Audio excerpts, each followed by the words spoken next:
এটা superior surface না এমনি হ্যাঁ এই হ্যাঁ যে হ্যাঁ। এটা আচ্ছা এটা বুঝলাম কিভাবে কোন দিকে এটা ফিমেল না না এভাবে কেন ধরলাম এই যে এই যে সামনে বেসটা এই যে আছে। সামনে পেরিটোনিয়াম আর আছে এই যে পিছনে বেসটা হচ্ছে- পিছে ইউরেটারটা পিছে হ্যাঁ।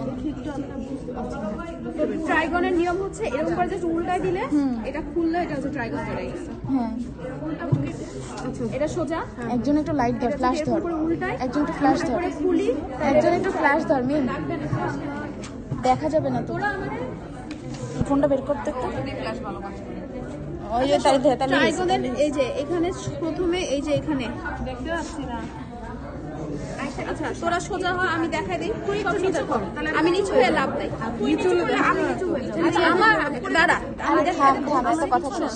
যারা পিছনে আমি একবার সামনে দেখাতেছি পিছনে দেখাতেছি অ্যাপেক্স আছে একটা বেস আছে একটা অ্যাপেক্স হচ্ছে ইন্টারনাল ইউরেথ্রাল অরিফিস দিয়ে ফর্ম হতেছে আর বেস যেটা সেটা হচ্ছে ইন্টার ইউরেটারি ব্রিজ একটা আছে যেটা হচ্ছে অরিফিস অফ দ্য টু ইউরেটারের মাঝে একটা লাইন এবং কোনটা কোন জায়গায় অ্যাপেক্স হচ্ছে এইদিকে বাইরের দিকে অ্যাপেক্স হচ্ছে এখানে এই যে এটা হচ্ছে ইন্টারনাল ইউরেথ্রাল অরিফিস এই যে ইন্টারনাল ইন্টারনাল ইউরেথ্রাল আর বেস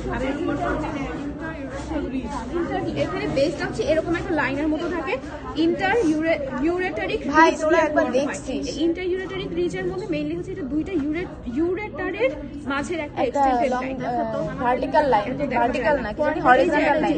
এই যে একটা ইউরেটার এইদিকে একটা ইউরেটার এইদিকে হ্যাঁ। তাহলে এই দুইটা লাইনের মাঝে এত টানিস না ছিঁড়ে যাবে এই যে এমনে থাকবে দাঁড়া, এই যে এইভাবে থাকবে। ও হ্যাঁ ঠিক আছে ঠিক আছে আর কিছু কিন্তু নাই ট্রাইগনে সো আর এই যে ট্রাইগনের ইউরেটার। ইউরেটার আমাকে একটু দিতে এক মিনিট